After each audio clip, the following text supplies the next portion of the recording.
Hello everybody, welcome to the question number 4। ये last question होने वाला है जो हम लिखेंगे नेगोशिएबल इंस्ट्रूमेंट एक्ट पे। इसके बाद अब कंपनीज एक्ट के क्वेश्चन की हम प्रैक्टिस करेंगे आज की तारीख में। ठीक है, all right everybody, the question is in front of you. आपकी करंट ईयर की आरटीपी का ये क्वेश्चन है।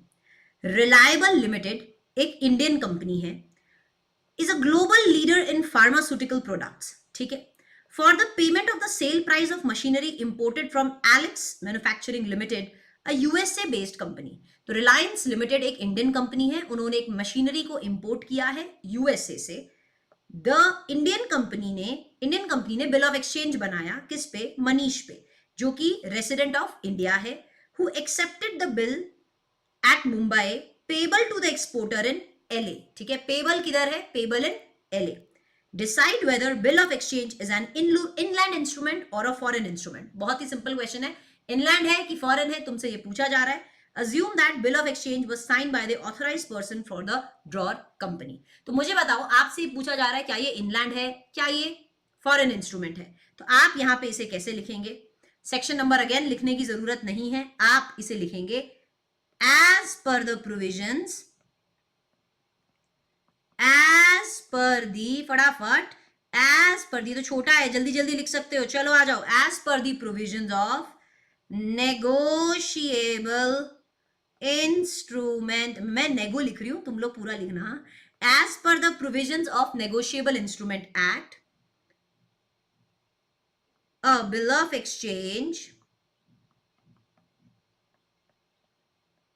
or a promissory note, एक मिनट छोटे में लिखते हैं, or a promissory note is an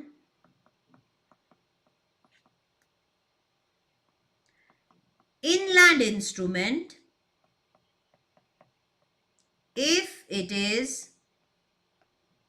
made in India or drawn in India and drawn upon a person resident of India, or if it is payable in India। तो दो चीजें कोई satisfy होनी पड़ी, या तो ड्रॉन अपॉन अ पर्सन जो कि रेसिडेंट ऑफ इंडिया है, या फिर it is payable in India, पर हाँ मेड इन इंडिया होना पड़ा, तो इसे कहेंगे इनलैंड इंस्ट्रूमेंट।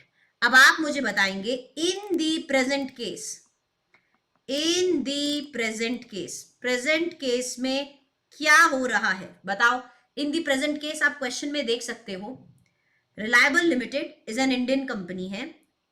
अब आपको देखो, it drew a bill of exchange on Manish, a resident of Mumbai, right. तो सबसे पहले मुझे बता दो whether it is made in India है, क्या ये मेड इन इंडिया है? First of all yes, reliable limited क्योंकि एक इंडियन कंपनी है तो डेफिनेटली ये bill of exchange made in India है, तो पहला कंडीशन तो सेटिस्फाई टिक होता है। And it is drawn upon who? Mister Manish, who is a resident of Mumbai. तो मुझे बताओ, drawn upon a person resident in India, तो मुझे क्या बताओ, क्या ये इनलैंड इंस्ट्रूमेंट बन जाता है क्या? Yes, it becomes N inland instrument. तो आप ये प्रेजेंट केस में लिख दोगे बेटा, it is made in India, drawn upon a person resident in India which is mister Manish, hence the instrument is a inland instrument. तो ये प्रेजेंट केस में आप लिख देंगे। ठीक है, मैंने आपको यहाँ प्रोविजन लिखना बता दिया। चलिए, all right everybody, I hope ये क्वेश्चन आपको अच्छे से समझ में आया होगा।